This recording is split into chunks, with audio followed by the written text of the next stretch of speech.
What's up, guys? This is Webby back again for your 1994 Survivor Series review. From the massive 550-pound Yokozuna taking on the Phenom, the Undertaker, in a casket match, to Bret Hart defending the WWE Championship against Bob Backlund in a submission match. The WWE decided to say, you know what? The 1993 Survivor Series was so bad that we're going to make this year's Survivor Series one that our fans are going to absolutely enjoy. We're going to make the new generation have one awesome kickstart from San Antonio, Texas.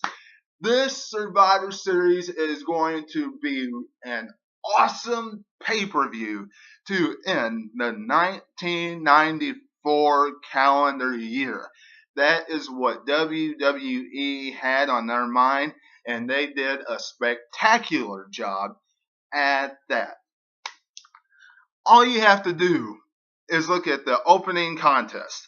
Shawn Michaels led his team of Diesel, Double J Jeff Jarrett, Jim the Anvil Neidhart, and Owen Hart as they took on Razor Ramon. 1, 2, 3, kid. The Head Shrinkers, and the British Bulldog. This contest, very, very important in the WWE. It was the breaking point, the icing on the cake that really, boom, shot off, took the Shawn Michaels and Diesel rivalry. It took it to the next level because Diesel got tired of getting kicked in the face. This made the third time Shawn Michaels waffled him in the face with his sweet chin music. As we know, it happened at SummerSlam. As we know, it happened another time. It just kept on happening.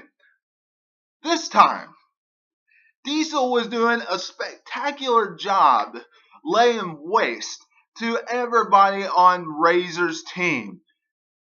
So much that nobody on Razor's team could eliminate Shawn Michaels' team.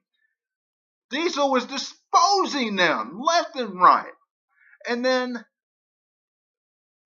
Shawn Michaels comes in and says, you know what? Hold up, Razor Ramon. I want to sweet chin music him with you holding him up. Next thing you know, Diesel gets waffled right in the face. Diesel had enough. And he went after Shawn Michaels all the way to the back, and the rest of the team followed. Every single one of the team members followed. What happens? The entire team gets counted out. Razor Ramon victorious because the entire team counted out of that matchup.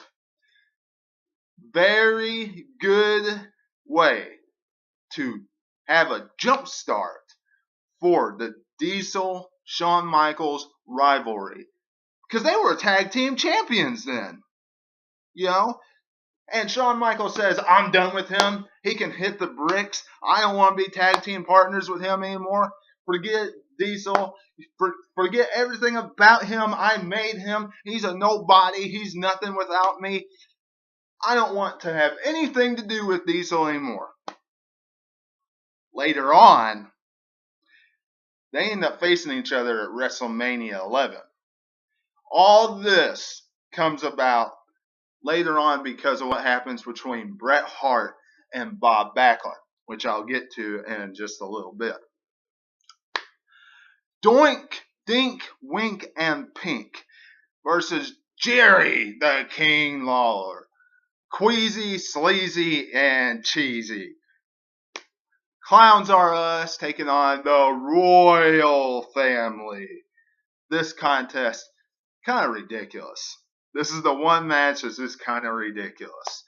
You know, the WWE always has that matchup in every Survivor Series, even now, that's just thrown in there for no reason. It's kind of ridiculous. Fans don't even know why it's thrown in because we just don't want to see it. This matchup, it's kind of goofy. It's kind of funny. I mean, honestly, if Doink gets eliminated, then Jerry the King Lawler is eliminated because they can't wrestle anybody else that's in this matchup. You know, that's the way this match was made. Well, Doink gets eliminated first, so Jerry King Lawler is eliminated. You would think that the referee would send Jerry King Lawler back to the dressing room. No. Jerry King Lawler stays up there on the ring apron with his teammates. So, throughout all the shenanigans and all this stuff, the Royal Family wins this contest. Now, was it kind of humorous to see the Royal Family kind of, trip over and do all this kinds of fun stuff, disobey Jerry King Lawler throughout the entire matchup? Yes. Was it funny to see all the clowns and all the kings chase Jerry King Lawler all around the ring and then Doink the Clown smash a pie in his face? Of course it was. That's what the match was there for, to ultimately embarrass Jerry the King Lawler. But was there any point to this match? Was there any reason to have this match in the end, besides to send the crowd home happy? Not really. It was a filler. So, kind of a joking type matchup. Bret the Hitman Hart. Time to get down to some serious business because Bret Hart took on Mr. Bob Backlund for the WWE Championship. This matchup, a knockdown, drag out, affair, technical style match. Bret Hart had British Bulldog in his corner. Bob Backlund had Owen Hart in his corner. If the towel is thrown in, then you lose. If Owen Hart throws Bob Backlund's towel in, then he loses. If British Bulldog throws Bret Hart's towel in, then he loses. During the matchup, British Bulldog gets knocked out. So, the whole question is, will Bob Backlund, lose in the same fashion that he lost back in 1978? That's really what this whole match is built around. Because in 1978, Arnold Skolin threw in the towel, which saved Bob Backlund's career, and the Iron Sheik became the WWE champion. Now, Bob Backlund throwing a hissy fit saying that he never lost the championship. He never lost it. He has always been the WWE champion since 1978, since 74, whenever he first became the champion. So, with all this being said, can he once again become the WWE champion? They have an excellent matchup. Towards the end, crossface chicken wing to Bret Hart. He's in it for a long time. Owen Hart showing compassion, showing like he cares about Bret. Going over to their family member, their parents, wanting their family to throw in the towel because the British Bulldog is knocked out. So he gives the towel to Stu, his dad. And his dad's like, no, we ain't throwing in the towel. We're not doing that. Bret can get out himself. Finally, his mom, Helen Hart, throws in the towel. And Bob Backlund is the new WWE champion. You know, this whole rivalry, this whole matchup really went two places. Number one, it started the new generation's WWE championship run. And no, I'm not talking about Bob Backlund. I'm talking about Diesel. Because Diesel, you know, like less than a month later, beat Bob Backlund. Less than a month, about a month later, beat Bob Backlund for the WWE Championship in 10 seconds or less. And then he shot off his career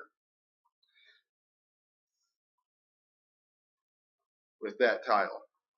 And then you look at this whole rivalry between Bret Hart and Owen Hart that lasted from 1993 Survivor Series to now, to the 1994 Survivor Series. That lasted Royal Rumble, their epic match at WrestleMania 10, their awesome match at SummerSlam, that steel cage match, to what he did now, costing Bret Hart the WWE Championship. How much Owen Hart grew and groomed and just blossomed over that year. Owen Hart went from a character that didn't have any championships, wasn't going anywhere, you know, in the WWE, to a guy that tag team with Yokozuna, got tag team championships, Intercontinental champion later on, Grammy Slammy Award winning in the WWE, amongst other things. Owen Hart got all those things, and it all started with this rivalry with Bret Hart. Awesome. Absolutely awesome. Tatanka, Bam Bam Bigelow, King Kong Bundy, and the Heavenly Bodies took on Lex Luger, the Smoking Guns, Mabel, and Adam Bomb.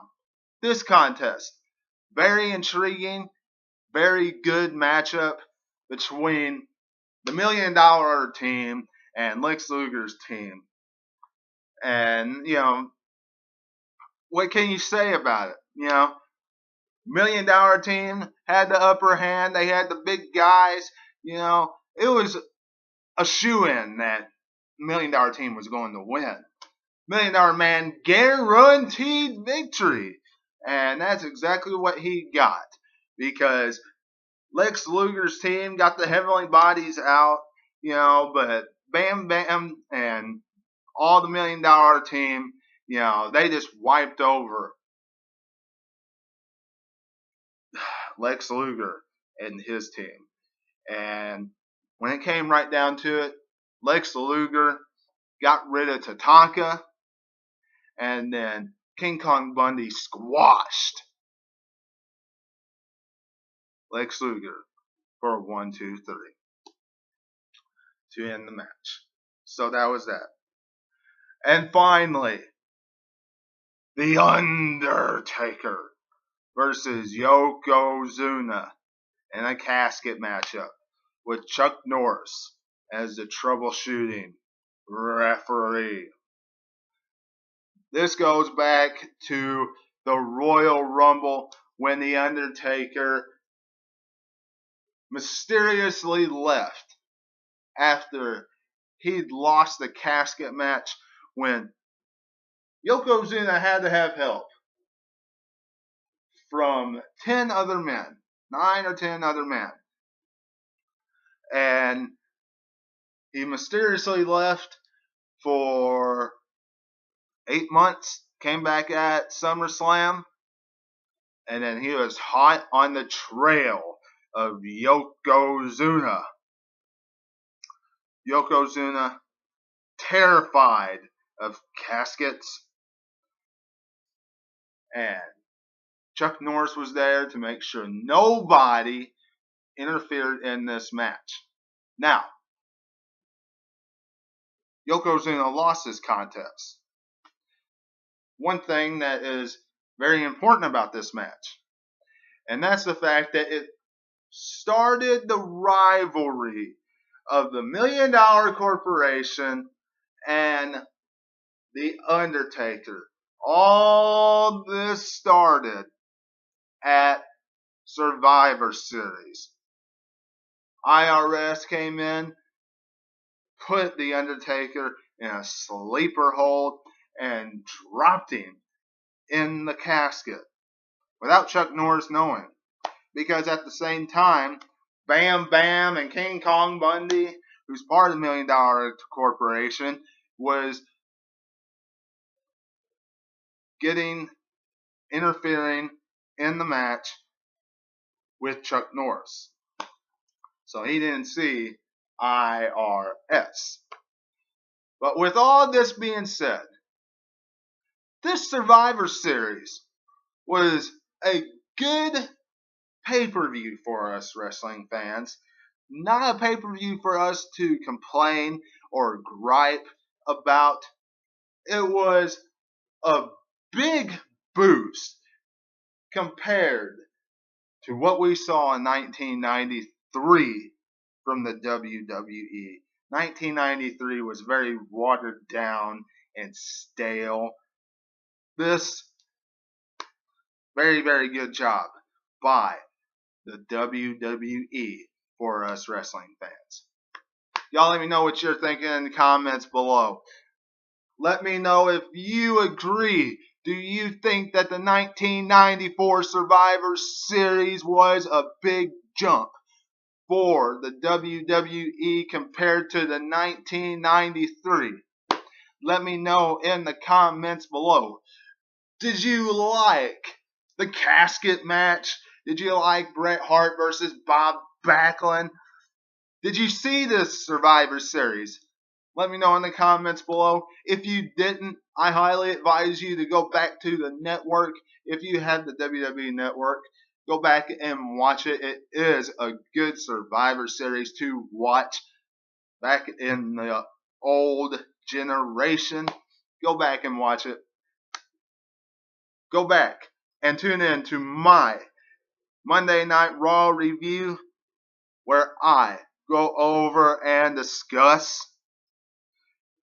what happened between The Miz and The Miz-Taraj and them possibly having a rivalry with The Shield going into TLC. Go back and watch SmackDown Live review, where we discuss Baron Corbin and AJ Styles meeting at Hell in a Cell.